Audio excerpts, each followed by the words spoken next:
Hello and welcome to another episode of the Two Medics podcast. My name is Imran Lasker. I am a consultant radiologist. Hi, I'm Drisha Gunawardena. I'm a cardiology registrar subspecializing in intervention. This is another episode sponsored by Manscaped. I hope you have got your crop preservers, your weed whackers, your crop revivers or ball toners, etc., etc. We can talk a little bit more about that later. But it's been an interesting week. Thrusha, how you been? Yeah, good man, good. So obviously my run of on-calls came to an end. Yeah. Oh my God, I No was more talking holding about on on for dear calls. life. No. Yeah, at least 5 weeks until the grind reaches around again. But I kind of, the rota coordinators get a lot of grief, don't they? But like at the last minute, like during one of my last on calls, I'm like, mate, I need some on call. I need some time off. I need some time off. Can you give me some annual leave? And he's like, yeah. So I had a bit of annual leave off this week. So, did some normal things, ate too much, went to the library. It was good, man. Restful in some ways. How about Went yourself? to what library? Like a medical library or a normal library? Normal library with the kids, man. I love going to the library. Oh, really? Okay. Yeah, There's all something right. about just being surrounded by the books. I mean, it's not like I read them all, but I like taking Lils there. And pretty much whenever I have time off, I take Lils to the library and then we go and we just get a whole load of books that I'll read her at bedtime. Okay. I think my kid, we went to Manchester last week. A bit of it was kind of mini last minute actually, because we were meant to go on Tuesday, but then on Monday we decided to go anyway, and then sooner. It was nice. And then when we got there, we ended up watching Matilda, the movie. Do you remember that one from back in the day? Okay. That's on with Danny DeVito, right?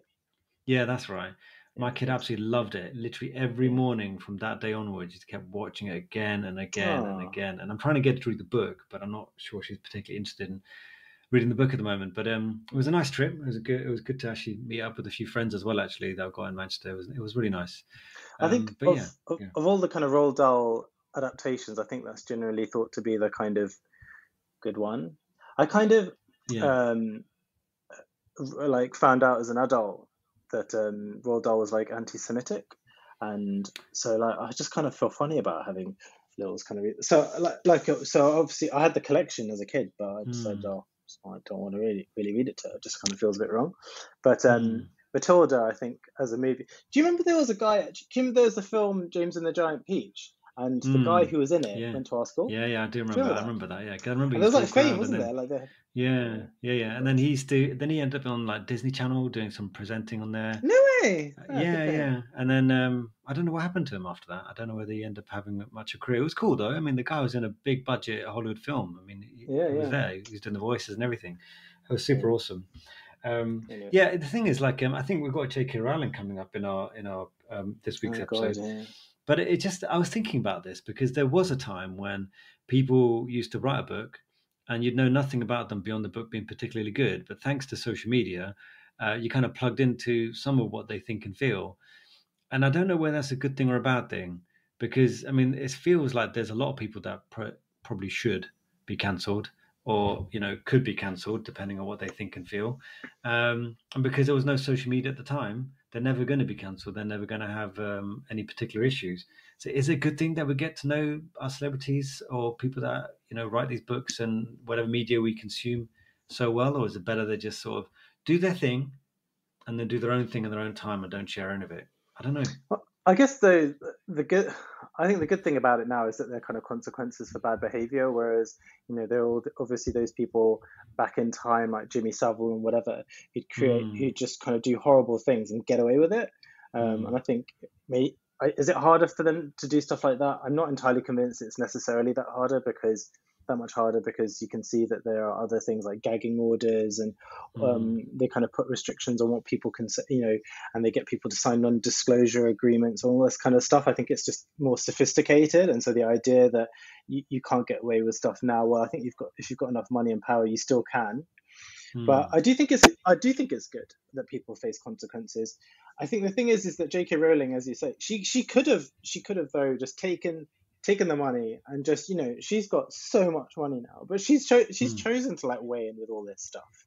And she's got a lot of supporters out there, so it's not like she's being cancelled, is it? Like there are lots of people who are like, oh, she stands up for this and she stands up for that. But that's the thing, like I always find it strange, not strange, but it's always interesting to me that what we choose to accept and what we don't choose to accept. And that, like with J.K. Rowling, the books are so good. They're so good. I mean, regardless of who she is and what she thinks, they are so phenomenally well. I mean, I don't. I'm not like someone who knows a lot about how well literature is put together. But as storybooks, they are amazing reads. I couldn't put them down when I was reading them, regardless of who she is and what she's about. But I wonder whether it's so loved that it will regardless of what she thinks and feels, that's always going to be a part of our lives now, and it's always going to make money. It's always going to be like to get cancelled. It's like, I know maybe this is a bad example. I know some people might not like me saying this, but with Michael Jackson, whether you believe he did or didn't do it, the fact that there was allegations of that kind of thing around does kind of make you wonder whether you still want to listen to that music. But the music's so good. It's so good that you almost want to be like, yeah, but there are other things going on. I mean, it's complicated. It gets complicated when you like it as much as this. No? I guess so. I mean, like, you do see that conversation come up quite a lot on Twitter. I saw this one chap who was saying, look, you cannot kind of take away from me the importance that Harry Potter had on my life growing up and stuff. And I saw a good reply. I think it was from Dr. Ruby, who was saying, like, nobody can take that away from you. Those were your experiences, fine. But now that you know what you know, going forward, you can choose whether you want to give that person money or not. And ultimately, you've got to decide how important what she says is to you, and how much you want to take. So, say for example, she came out and said all Sri Lankans should be like burnt at the stake. They should all be rounded up and shot, and especially those that moved to the UK. And they said something that's deeply personal to my family. Then obviously I'm going to be like, I don't want to give this person any more money. So and when you give it a really extreme example, then you're like, well, obviously that matters enough to you to make the stand there. So then when you use that extreme example, then it's like, well, you've got to decide what kind of matters to you. And whilst I remember my little brother was so into the Harry Potter books. I mean, I read the first 4 after the kind of there's a kind of change in tone or whatever, and I just couldn't really get into it after that. But my brother would like queue up for books and stuff, and I remember loved it back. And I remember when the first kind of illustrated version of like Harry Potter came out, it was kind of like a collector's edition. I bought it, I think, when Lily was really small, thinking to myself, I can't wait to like read those stories to her. But then seeing all that stuff on Twitter about her, I was like, nope. And there's just so much there is good stuff out there, and whatever, like amazing story, and made movies out of it, and this whatever. But we'll get by. We'll be all right. Yeah, no, I think you're right. I mean, it depends on how much it hits you and how much you care about what their sentiments are and stuff. And I guess it's like that same. I get the same sort of feeling when people talk about Chris Brown, and you think to yourself like, how's that guy still got a career? I just don't understand. Like, how's it possible that people are still buying into this? He's still doing collabs. He's still all out there. And so that's when I just feel like, what are we picking and choosing, right? Yeah. And the other thing is that when someone is famous and they do some good work, how much of a pedestal do we really put them on, and do they really deserve it? And we see it all the time. We're like, with footballers, I've talked about footballers. I don't have anything against footballers. I think it's a good example of things. These are very, very young men, very, very young men, given a whole load of money very, very quickly, and then may spend it or do things that are quite questionable. And then people will be like, oh, well, they're not a good role model. And it's like, well, no, yeah, they only become a role model because you let them become a role model. Like, they're nothing more than someone who kicks a ball through a net. I couldn't care less what they get up to. Outside of, I mean, obviously there are extremes, like you said. Like if one of the footballers had a very extreme, I'm sure there's been ones that've got very extreme views on certain things. Yeah. But would people stop cheering for them? Would they suddenly get dropped from things because of whatever behavior they got up to? It's difficult to know, right? Yeah, football's a great example. It was like, I remember. So I think Ajay Verma, he pointed out to me. So Cristiano Ronaldo, when he came back to Manchester United, there were these allegations about him. I think when he was in Italy. And I must admit, like, when he moved from Real Madrid to kind of Juventus, I kind of thought that was going to be like the end of his career. I'll just slowly like peter out. But all this stuff came out about him, and these guys are so like Cristiano Ronaldo is probably different to the way you describe some of the other football. I mean, he's like a superstar, isn't he? Like, he's almost bigger than the sport in some ways, and he's clearly got like a whole kind of like media team and whatever. Because all of that stuff, there's some like allegations about sexual impropriety and stuff. But it's just all smoke and mirrors. It's all loads of smoke and mirrors, but clearly something's happened. Well, I don't know. It's just all like messed up. But then you see the reason why I thought I'd bring it up is because you'll see like Manchester United fans or kind of football fans out there defending him and like, oh, you know, this and that. And you're like, what do you know about what's going on? They really? But ultimately, your thing is that, oh, now he's playing for Manchester United, so you feel like you've got to support him, and it kind of really speaks to like that tribal nature of it. Like you'll and like, you know, why Tories will probably like excuse all the kind of horrible stuff that Boris Johnson's kind of like gotten away with. Like, it's kind of like tribal nature of it, and refusing to kind of accept that this kind of one of their acolytes is a disgrace. Essentially. But there's a concept, you know, I don't know why I'm saying this again, but in Islam anyway, there's a concept of nafs, which is to do with your inner desire. Right. And I often find myself asking myself about what's the inner desire behind what I'm doing. Like, why am I doing what I'm doing? Like, what do I really want? And then you can make lots of arguments for the reasons why you want something, but your actual nafs, your actual desire is pretty much constant all the way through. So with these kind of things, like let's say with Cristiano Ronaldo playing football, all these guys want is him to play for Manchester United and score goals. That's all they want, right? Yeah. And it doesn't matter what other stuff he gets up to. The ultimate goal is that the nafs, the inner desire is that Cristiano, please put the ball through the net. That's what I want you to do. So when all this other stuff comes in, they'll make all these other arguments about all this other stuff. But actually the goal is, and this is why I know kind of fleetingly and jokingly, I've said repeatedly on the podcast, I follow the money and see where that's going. Because usually the nafs of most people, that's usually what people are after. So they'll throw all this stuff about, oh, you know, like, you know, what we talk about with the initial budget that came through, right? They're saying, look, there's a whole lot of poor people. What should we do? And says, you know what we should do? We should get rid of capital gains tax on this. This is like, no. You're talking about people with £250,000 or more, yeah? I'm talking about the poor people. They're like, okay, look, what we'll do, we'll get rid of the cap on bonuses for bankers. Like, okay, what you actually, if you took out what you really want, you can sit there and say, look, the actual desire, your inner desire is to help rich people. That's what you're doing. But you're going to throw all the smokes and mirrors about everything else, and about bigger pie and sharing it all out and all this kind of rubbish. But in truth, and this is the same thing that happened with every industry. Like, you know, the pandemic, when the hotel industry went down a bit and the restaurant industry, it was tough for them. But they were saying that, they were coming out saying, look, what you're doing is too extreme. So of course you're going to say it's too extreme. It's your business. Of course. I mean, I don't expect you to say anything less. If you said anything less, then I wonder why you're in that business in the first place. Of course you're going to lobby for this. Of course you're going to say these things. And you can say all this stuff like, oh, it's too extreme, we don't even believe in all this stuff. That yeah. The truth is, you want people back in your shops and buying your food and coming back to hospitality. It's got nothing to do with anything else. But that's kind of, I feel like this does bring us onto a certain donut. You know, we don't want to say the so the inner desire of a certain cardiologist who's now peddling a specific. So they actually, you know, through cardiology is about cardiology on cardiology crime. You tell us what happened. You tell us why we bring in this guy back on a podcast to talk about. Yeah, I mean, look, let's I want to set my stall out and say that I've been blocked by this person. So I only get to an achievement. Well done. Very late. Yeah. So I only get to find out this stuff really late, and this upsets me because I pride myself as someone who's kind of generally in the know person. So that's the first enraging thing about this.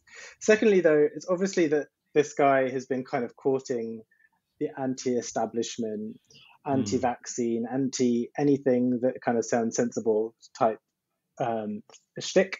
Because, and we've talked about it before, right? Because that gets views, notoriety, you know, bad PR is kind of PR. And this, especially if you're kind of like talentless and don't have like a proper like NHS job to just claim that you have like an honorary contract somewhere, you know. Sorry, is that too far? I don't know. But like, so this person, we could be talking about anyone. We could be talking about anyone. We could be talking about anyone. Yeah, talentless. Oh my gosh. But like, the thing is, there are a few things that are egregious. So one, obviously, you know, back in the day, he kind of called all nurses obese and that they shouldn't, and Krispy Kreme donuts shouldn't like donate donuts to them because NHS workers are fat. So that's how the whole donut moniker came about. And that I find particularly egregious because I love donuts. But at the moment, it's this kind of weird anti-vaccine. Did you see the video though? So when I watched the video, I did. It's kind of him like talking into the camera like a newsreader.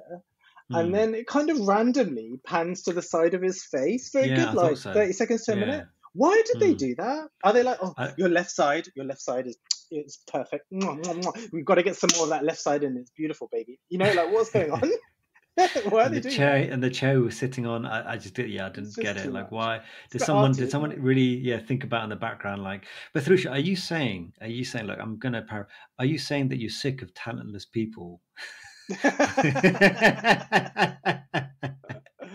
Oh, that's honestly, a theme, isn't it? My favorite line of one of the favorite lines of ever, just that I'm going to talk about this Tory video quickly. Just if anyone hasn't seen it, please go watch it. I think one of the Tory party members was just absolutely irate about the Tory party, and he just said he was just absolutely livid. Like, I'm just sick of talentless people. And I thought, I feel the same sentiment. I feel like that all the time.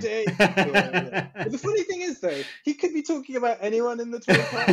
It's difficult to tell who he's talking about. It's at the beginning, I was like, is he talking about Suella Braverman? Is he talking about Liz Truss? It's true. Who knows? You just don't know. You just don't know. You just don't know, do you?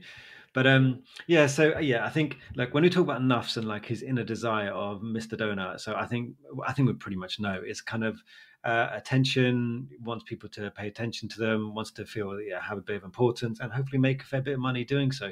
And the way to do that is by pretty much saying the opposite, where everyone thinks, and putting yourself forward as some sort of savior to a certain sect of society.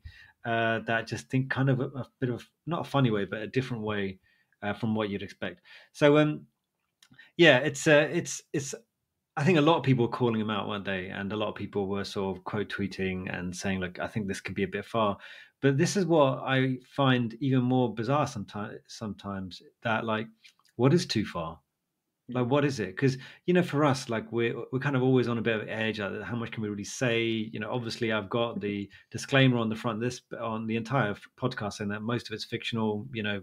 Any relation to anyone living or past or present is coincidental. And whether you want to believe it or not is, and I could be lying about everything. I'm not even a radiologist in the first place, and there's a reason why I've written that there, because there is a possibility that something could go wrong from us putting ourselves out there like this.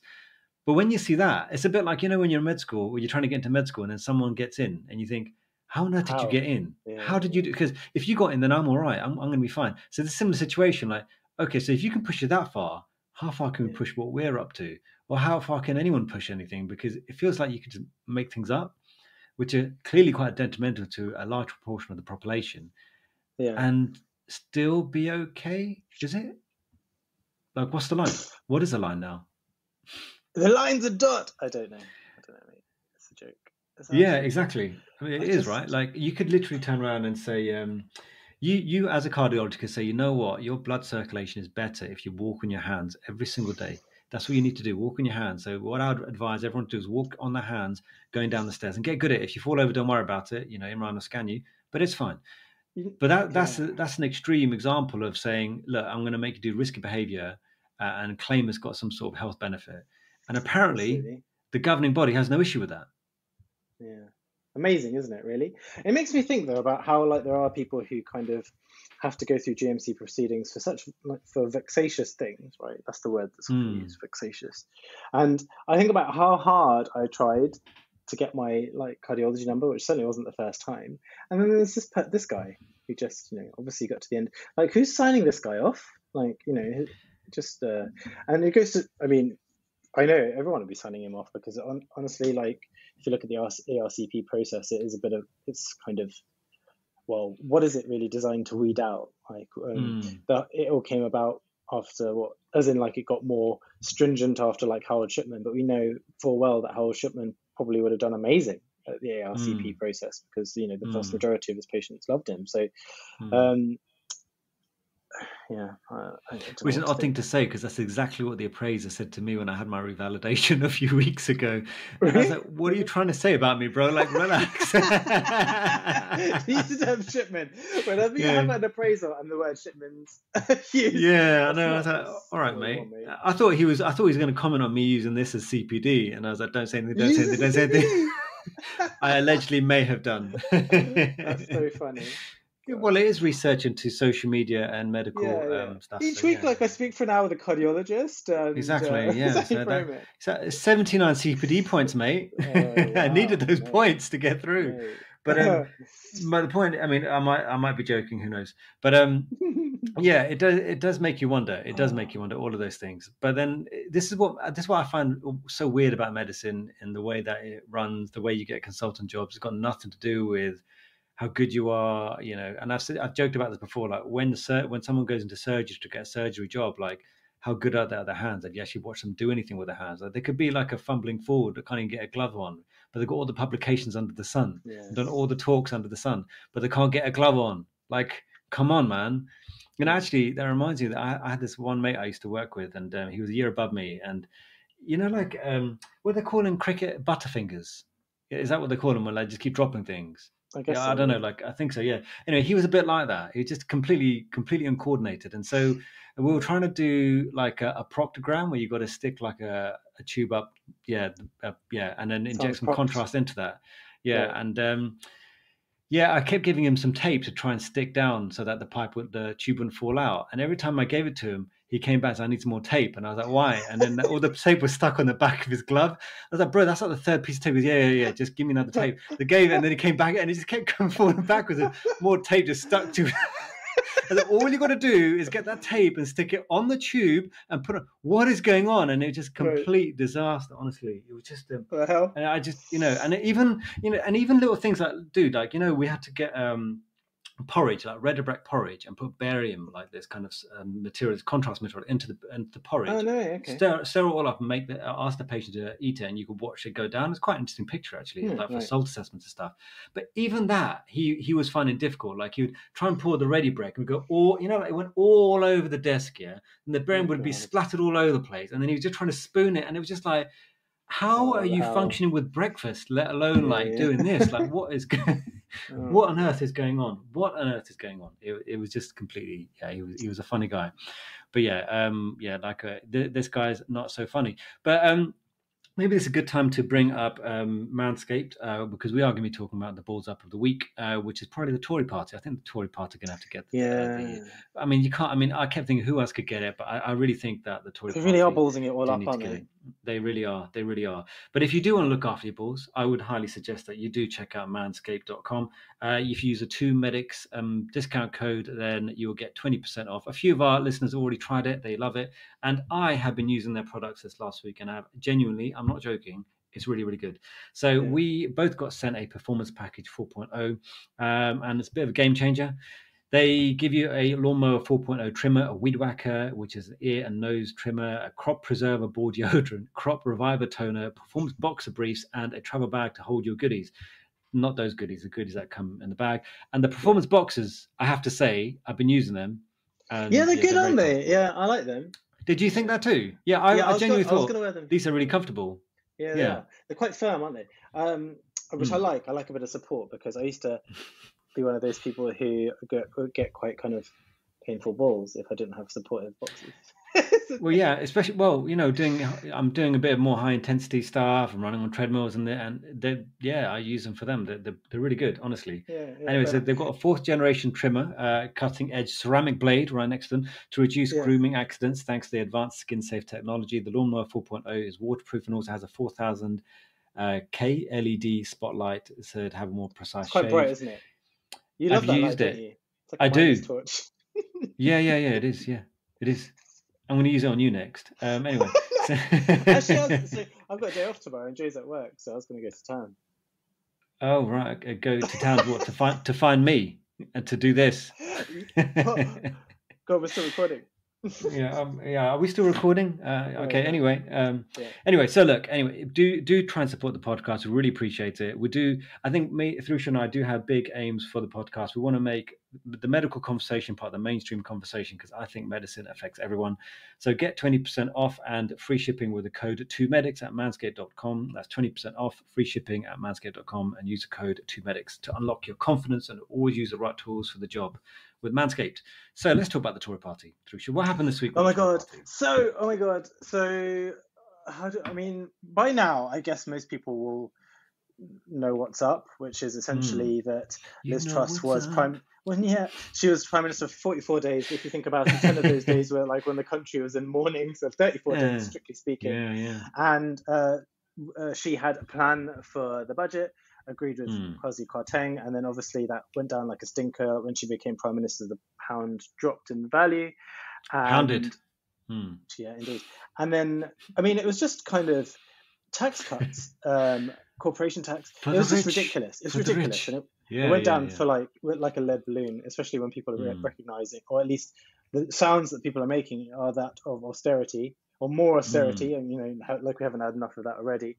And then they were kind of talking about tax cuts, just seemed completely off its rocker. And so then she sacked him, and then she came out swinging in Parliament. She was saying, I'm a fighter, not a quitter. And then she quit the next day. That's you know what? I reckon what must have happened here is that she said that, and then one of her mates or probably someone like me, said, "Listen, Liz, can I talk to you for a second?" She goes, "Yeah, this is not going to go very well." I just think that listen, right? The bigger picture is you get out of this in a decent nick. So what you could do is quit, and you're going to get 100K salary for the rest of your life. I mean, that's how it works. And she'd be like, excuse me? It's like, yeah. You've done 44 days worth of work. I mean, this is the best passive income. People are literally running businesses and writing books and make this kind of money passively. And all you have to do is just quit now. That's all you got to do. That's it. And you're done. You're set for life. 100K salary. I mean, that's better. That's as good as CA points and all the rest of it. I mean, she pretty much took CA points, didn't she? Clinical Excellence Awards were given to Liz for 44 days of, I don't know, questionable work. So who's the chump? Who are the chumps, really? I mean, exactly. Who voted for her. Exactly. Well, I mean, she's laughing. She's laughing. The thing that gets me now is that, like, I realize, people are like, oh, this is the kind of best chance ever for kind of the Labour Party to get power. But I don't see like stuff that comes up, and you kind of, the thing is that what I think the majority of people want is for everyone to coalesce and for there to be a big Labour movement and for the Tory government to kind of be voted out. And so when anyone says any criticisms of Starmer, of which there are plenty, like if you look at the kind of current interviews that he's been doing at the moment, he's almost been covertly suggesting that there'll be more austerity, that he wasn't in favor or supporting of the nursing pay rise, or certainly not in favor of the strikes. And people are arguing, oh, well, maybe that's because, he sees himself as a future leader in charge and he shouldn't be seen to support strikes. But then the way he's kind of taught, it's hard to have like much faith in the kind of system. But I don't know. I'd love to hear people if they had some kind of positive spin on this, because it's pretty depressing, isn't it? Because then you're like seeing other people who say, oh, like Boris is going to come back, he's going to, and you're like, what again? Like, I just don't know. You know what? Like, I know Brits like to see themselves in kind of quite a high. They've got, I mean, it's good to have confidence and have good self-esteem and all that. But if Boris came back, I just can't imagine how anyone could ever take us seriously. Yeah, exactly. Again, it's embarrassing. Like, oh, you again? Great. But do you? Go on. Do you see those tweets? So, in recent days, about kind of just the complete diabolical situation there is in kind of A&E. I mean, certainly from my experience, like A&Es are heaving.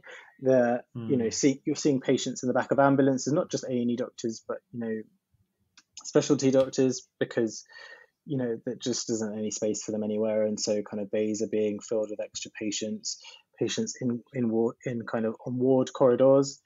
And I saw a letter, I think it was from that NHS correspondent journalist, who was talking about how this is going to be, with the winter kind of pressures that are going to be mounting, that kind of overcrowding in the wards is going to be more prevalent, more common. It's hard to see how this is going to get better, the current leadership or the current situation. I just don't. What's the end going to be, man? How's this going to pan out? I just want to know. I mean, we've talked about this, isn't it? Just make the NHS as bad as possible so that people go private. The people that can't. I mean, I've got patients who come in and they'll say that they went and got their scan privately, and he's like, really? I mean, that's. Then it turns out they saved that money to be able to get the scan sooner. That's what they're doing. So you've got people who otherwise wouldn't be spending money on the private sector going to the private sector. You believe in the private sector. And like I said, follow the money. Most of the people have got some sort of friend or share in one of these things somewhere along the line. Sure. That's it. And that makes sense for kind of people who are kind of well enough to do so. But I mean the kind of people who, need like a Oh, hospital I admission. see. Do you know what I mean? Yeah, I know. That's the So thing. But I think you've got to be very unfeeling, and I think that's what the position that these people must be in, to know they fully know that they are doing a terrible service to people who are genuinely sick, who need help straight away, and be okay with it and not invest. I mean, how else can you explain it? Because I mean, you're a doctor, I'm a doctor.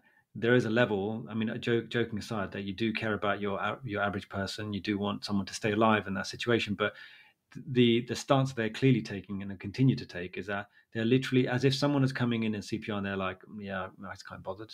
I think there's better things to do right now. I'd rather watch TV, or I'd rather just I don't know, look at my stocks and shares or something. You know what I mean? That's the stance they're taking.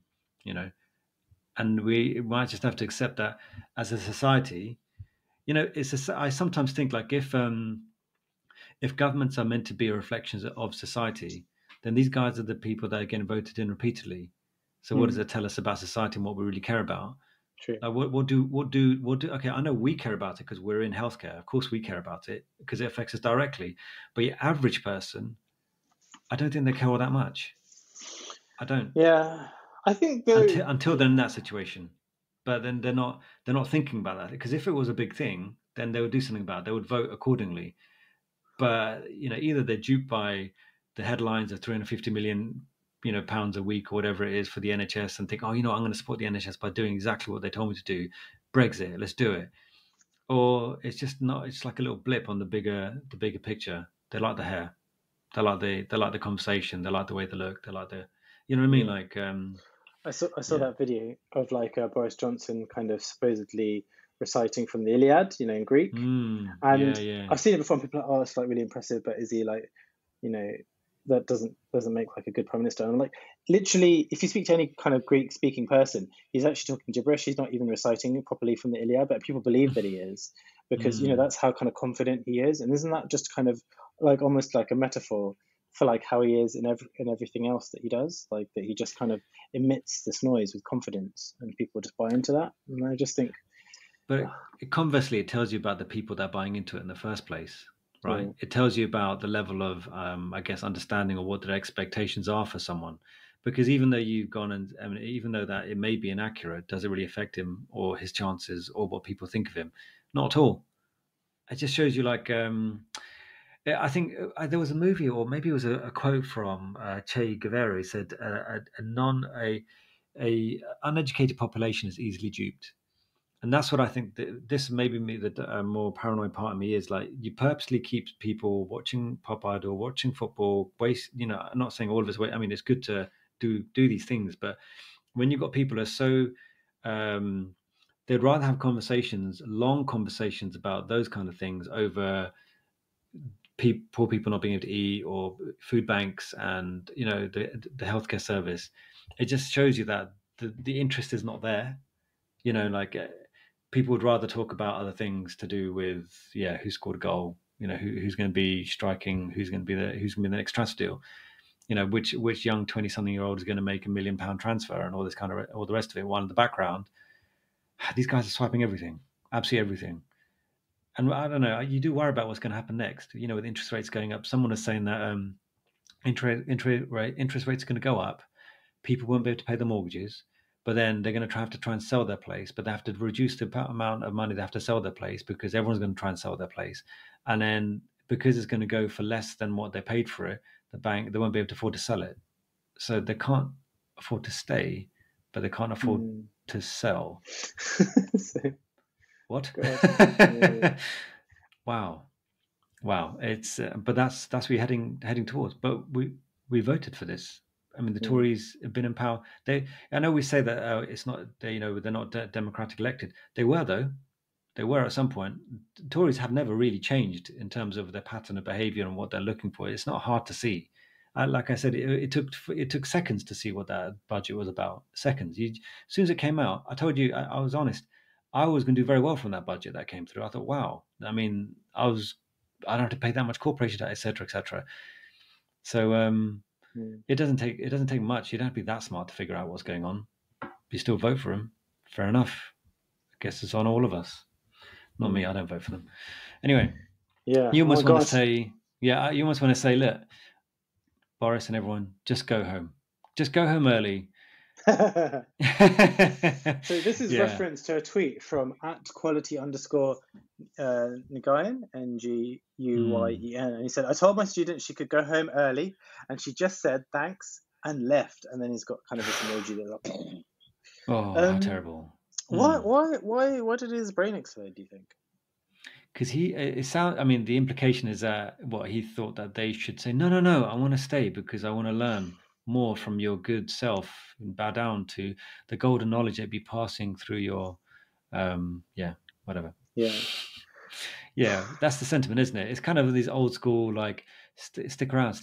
What would you do in that situation, Tharusha? Like, genuinely though, would you just left, or would you stayed around just because you don't want to look bad? Because that's the question, isn't it? This is a med student, right? So this happened to me when where was I? It was at Whittington, and we were encouraged to do nights, like a set of nights. Oh yeah, I remember that. Yeah, did you go? Yeah. Yeah, I did. I turned up for one. It was an A&E. And I remember the A&E teacher was like, yeah. And he's like, okay, why don't you, he goes, why have you come? And I was like, because we need to get it signed off. And he's like, okay, I'll sign you off and then you can go home. And I was like, oh, but like, I remember thinking about how I was going to do it beforehand, like planning the day and whatever, and taking my little snacks and my water bottle with me and all this kind of stuff. And he was like, why are you here? And and at that point, I was a bit like, oh, maybe I should why am I here? It's like, you're on a Friday night. And I was like, yeah. But where else would I be? Seriously. And then I did a cannula. And then after I'd done the cannula, he said, mate, look, go home. And I was like, okay. But he said, I think I was waiting for 3 go homes. It's a bit like, when, I think when you go on a date, isn't it? And someone's supposed to say, like, I'll pay for the meal. And then they say it like 3 times. And it's in the 3rd go. You're like, okay. But you can't do the first 2 times because that will seem like you're expecting it. Oh, is that what it was? Okay, maybe it's sort of gone wrong. Yeah, I don't know. I mean, I never. Where were you before? I don't know. Why did you not? Okay, you never told me this before. Anyway, it's too late now. Yeah, go on. I'd never say yes first time, but it was So yes to what? What would you say yes to? Okay, no, carry on. Yeah. Say yes to the dress. So I definitely was home for that night shift. I definitely was home before midnight, but I tried to do a cannula, failed a few times, and that was what I achieved. How about yourself? How would you perform in that scenario? You know what? It depended on my mood, I guess. I must have been slightly erratic in the way that I used to be. I don't know how much you remember me, but there were times when I would hang around because I thought it was the right thing to do.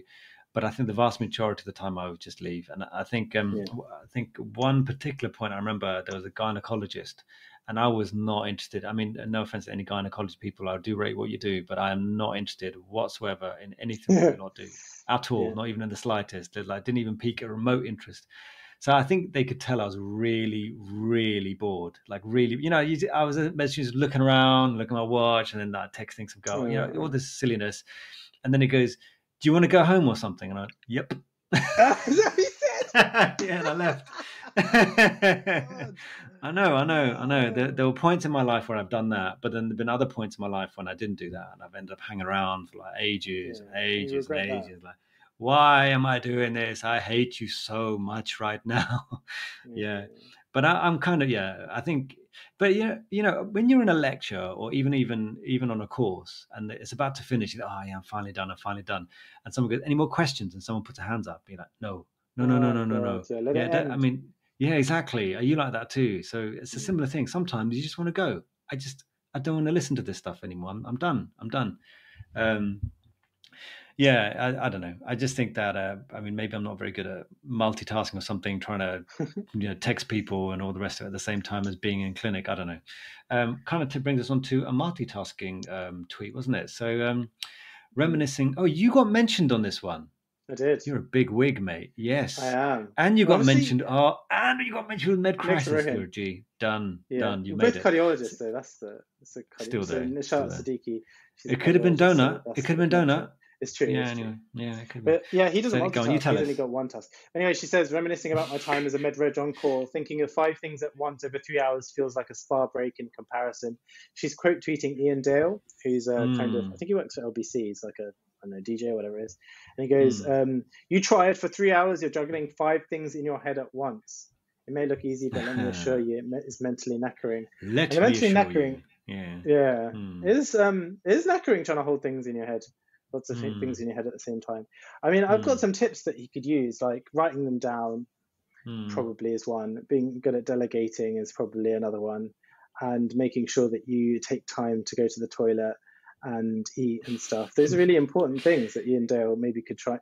But if he still struggles, then there's probably some resilience lectures and things that we could send him to, right? The other way to get things done is just not do them at all. I just ignore most things for as long as possible. And then they'll just do the other reg. Just find someone else. I keep, I get emails. Can you vet this? No, I can't bother. Can you vet this? Can't bother. And eventually one of my colleagues are like, Imran, I vetted this for you. That's all right. Yeah, whatever you say, just do it. Whatever. I just don't care. Yeah, that's where it's got to now. That's where it's got to. That is what I always find interesting is like how everyone, I mean, I'm trying to be less like this when someone asks me how things are going, and then you almost feel obliged to say that you're busy because, sometimes I'm not busy. I'm just not busy, but I still feel like, I don't know why, but I always feel obliged. And I guess when you listen to previous podcasts and through, she says, how you doing, man? And I probably end up saying I'm busy, even though when I really take a step back, I haven't been that busy. Why do I keep saying I'm busy all the time? Like, what is it about me that feels like I need to justify my existence by saying I'm busy? But it's all relative, I guess. I don't know. I keep thinking about it because the reason why I mention it is because I met up with a friend who lives in Abu Dhabi. They came around and they asked me how things are going. And I said, yeah, I've been really busy, mate. And he goes, all right, what have you been up to? And I explained like what my average day was. He didn't say anything. But then when he started talking to his wife and he goes, this guy thinks he's busy. Listen to what he gets up to in his day. And I kind of thought, yeah, you're right. Why did I say I was busy? Look, why did I say I was busy? I don't know why I said that. I'm not. But like, isn't it that you become accustomed to the way that is, and then you just kind of just calibrate. So, for example, when you see like the kind of surgical reg, like who's kind of sat in the mess all day, and then when they get one referral, they're like, "Rah!" down the phone. That moment, they're like, you're just, for that moment, that's disturbing your time. Whereas, like, if they were like the medical reg, like you just kind of calibrate to that level of busyness, and then that's the kind of normal. And when people call you, like, down the phone, like that person. Yeah. So maybe it's just a calibration issue. But that's the point. So everyone's busy. Everyone's busy, are they? That's so you're not saying it, but you're not. Yeah, sure, but you're not saying it because you are like trying to justify it. You're saying it because you genuinely feel that way. But that's because that's a calibration issue, rather than a kind of. Yeah, so I think maybe exactly. So for someone like this who says, "Oh, you can't imagine what it's like to have five things going on around in your head," I mean, it needs to be calibrated, mate. I mean, what about your average person? He needs to follow around the med-reg. He needs to hold the med-reg, please.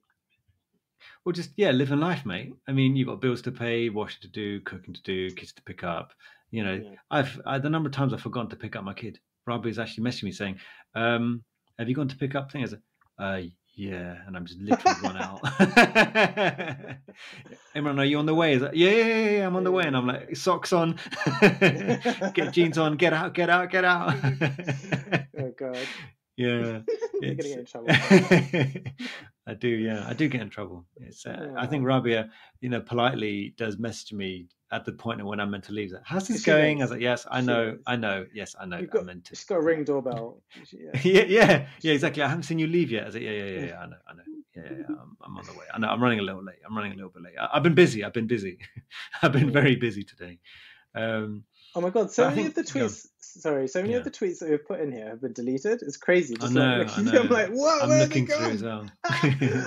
Just disaster. You're gonna have to start screenshotting these guys. Maybe. But I think being busy. I mean, that's one of those things that I think, like, maybe part of the reason of saying that you are busy, it kind of, I feel like maybe it justifies your existence, because if you said you're not busy, you feel like you're a bit of an imposter. Maybe that's what. Nice. So I'm kind of alluding to another tweet by Dr. Muna Abdi, and she goes, I don't like the term imposter syndrome. Let's call it what it actually is: the psychological impact of systemic gaslighting. If you ever felt that like an imposter, check your space and those in it. Whose words echo in your mind? What gut feelings have you ignored? So what is she saying by that? It's too complicated for me. No, that's not true. I feel like a person who's I reckon if there's someone who hasn't felt imposter syndrome, I don't know what it's like, may read that and not really get what she means, because there's a lot of terms in there that really are quite specific to people who've experienced microaggressions and understand what gaslighting is on a more personal level. So, I mean, the people who use the term imposter syndrome, they're talking about that feeling whereby you feel like an imposter in an arena where you get the impression that you might not belong. And when she says, whose words echo in your mind? Well, think of the words that we kind of get used to saying, like professionalism, or kind of when you talk about kind of dress code and attire, or kind of professional behavior, and then where that kind of, or that image comes from, and who tells us, who sets the tone. In fact, tone is one of the other words, isn't it? But who sets that kind of landscape for you to exist? And then it says, what gut feelings have you ignored? And that's that, for example, when you've been asked that question, where are you from? Or tell us where you trained, or you've been asked odd questions about your background. Those are the kind of gut feelings so those are the microaggressions that you've had to kind of internalize, and kind of, which basically out you as someone who's seen to be an outsider without them using. So it's very sophisticated, and it's quite a nice tweet, because there's kind of a lot of stuff in there. It is. I mean, I've actually done a YouTube video on my own feelings of imposter syndrome. Oh, by the way, follow Thrush's YouTube channel. He's got a YouTube thanks. Channel. Yeah, please do. Yeah. But I think in that particular video, I mean, you can go ahead and watch it if you want, don't. I mean, it's kind of boring me just rabbiting on about why I felt like an imposter. But the reasons why I felt like an imposter, or when I read the word imposter syndrome, is my own understanding of imposter syndrome was more to do with the fact that I never felt, and I've said this before, like I really am not that smart, and always feeling completely out of depth, surrounded by very, very clever people pretty much most of my life, and just trying to keep up with them and hope they don't realize I'm not that smart. And I think I've always had this sort of feeling that one of these days, like when you're sitting, when you're with your mates, and then they all say, someone says a joke and everyone's dying of laughter, and you just haven't quite got it. And you don't want to be like, bro, do you mind just explaining that to me? I don't really understand. So you kind of like, and then you hope that no one really catches the fact that you didn't get it, because otherwise the questions are like, are you not that smart? Like, how did you not know that? So that's what I understood as imposter syndrome. And I guess now reading that and the way you explained it, I'd never thought of it along the lines of imposter syndrome based on where you're from. But I guess that exists too, doesn't it? Like I never thought of that as a meaning of it, and it makes sense. I guess there must be a few more meanings to imposter syndrome than I initially anticipated. There's also the fact that you may not belong, not just based on intelligence, but based on background and the color of your skin and orientation, et cetera, right? It's a very good tweet. Now you mention it. Just come across your video on YouTube, Drive Time with Imran. I haven't seen that one. Which one? Time with Imran? Yeah. Have I? Drive Time with Imran. Oh, Drive Time with Imran. Yeah. I was just doing. Nice. Yeah. I've been doing some videos where I remember you would ask me about how to do like videos on the move. So I used a GoPro, and I thought it might be fun to like I get questions on my YouTube and Twitter DMs and all that kind of stuff, asking me very specific questions. So one's about private work. I will be doing a video on that soon, but they'll just ask me little things about like lifestyle. What do I think of this? What do I think? And I think, you know what? I'm on an hour drive to work anyway. I might as well just make a quick video. So I've been doing that. It's been quite fun. I think I did a video last week, but I couldn't put it online because I forgot to press record. So it's just me talking to I know. Can you imagine? I was like talking to the camera. Yeah, I was talking to the camera, and people and the traffic must think, what is he doing? Wow. Like, why is he? Yeah, what's he up to in that car? And they were right. I was just talking to myself again. Oh man! But yeah, I hope you enjoy those videos. It's silly, just me being silly. I wouldn't take anything I say seriously. I don't know why anyone does. Anyway, let's not plug. Look, let's not plug out. Let's move on. No, very good tweet. Very good tweet. There's a tweet from Russell. The kind of age old. So this is a classic. The tweet about doing blood gases and local anesthetic. And there's always this always seems to, for some reason, I mean, it shouldn't really be a polarizing issue. There are some people who kind of hold up some of the guidelines saying, it's kind of recommended or suggested to give local anesthetic to make ABGs kind of less painful. And the general things that seem to come up every time this question comes up, people say, one, I don't see anyone else doing it, so there's that. And then two, does it really make a difference? I think people say. And three, maybe that comes down to your technique or something, I think is the third thing I've sometimes seen people say. I mean, I've got to say that these days I don't tend to do a lot of ABGs. I did a few of them when I was in A&E, and when I was doing A&E locums, and I would do for that, but that was mainly because using them for art lines for cats. I mean, you always use local anesthetic for it, and it's an absolute game changer. Like, because then the patient's kind of comfortable, and they're not kind of squirming around, and you feel less nervous because you know that they're going to be more comfortable. It just makes the whole experience much, much, much better and much quicker. So even though it might seem like there might be a false economy to it, or the other way around, like it seems like it might to make the procedure last longer, it doesn't. It makes it easier to do. So I would recommend it. What Russell, the kind of twist, the kind of flavor that he's sprinkled into this is that he was talking about using an insulin needle, so advanced insulin, but they're especially tiny, to administer the lidocaine. And then other twists that you might see are people who say that keep the lidocaine at room temperature because it's the coolness of the lidocaine that can sometimes make it sting. But anyway, yeah, people still got upset by it despite this. They're just some subjects, isn't it, that conjure up some sort of feeling, isn't it? It's like when we had Phil Lee and he said, "Look, you mentioned psycho helmets. That's it. That's your evening gone." People get upset. I actually tried it. Do you remember he did a tweet and then I think I commented underneath, "What about psycho helmets, Phil?" And he went, "No, Imran, please." And I watched that thread and nothing happened. I was hoping to make it explode. So okay, at least now I know. ABGs are one to bring out some beef when I feel like having an argument with people. Yeah, like MedTwitter being MedTwitter, isn't it? With certain things, I think they're just some things have just been cultural phenomena in MedTwitter world, and ABGs is just going to be one of those things that if you feel like having a bit of an argument tonight, say something about ABGs. And local anesthetic, and that's it. So I guess on the topic of having spoken about ABGs, I think there's this Fess-Hole topic that might be kind of relevant because it's about people talking about daily practice. Yeah. So I drive a HGV for a living. Still, for the life of me, do not know what half the buttons do. Feel safe out there, people. That's deeply unsettling. That is kind of scary. That's a bit like if someone's about to do brain surgery and they'll be like, you know what, I've never done this before. But anyway, let's carry on. I just try to avoid the squiggly bits. Just the bits that bleed is the stuff I try and stay away from. Oh, did you know this about me? I get a bit squeamish when you talk about like injections and blood and stuff like that. Do you? That stuff about ABGs made me feel a bit off, man. I won't, because if you're feeling a bit funny. Let's do another one. So another Fess-Hole. So the Tooth Fairy has been borrowing money from my daughter's piggy bank to leave under her pillow for years. Times are tough in fairyland. Oh, that's kind of sad, isn't it? Okay, cool. So I think we're coming up to the end now. So I think, hopefully by the time this comes out, we might have a new Prime Minister. Will it be Rishi? Yeah. Will it be Boris? Will it be me?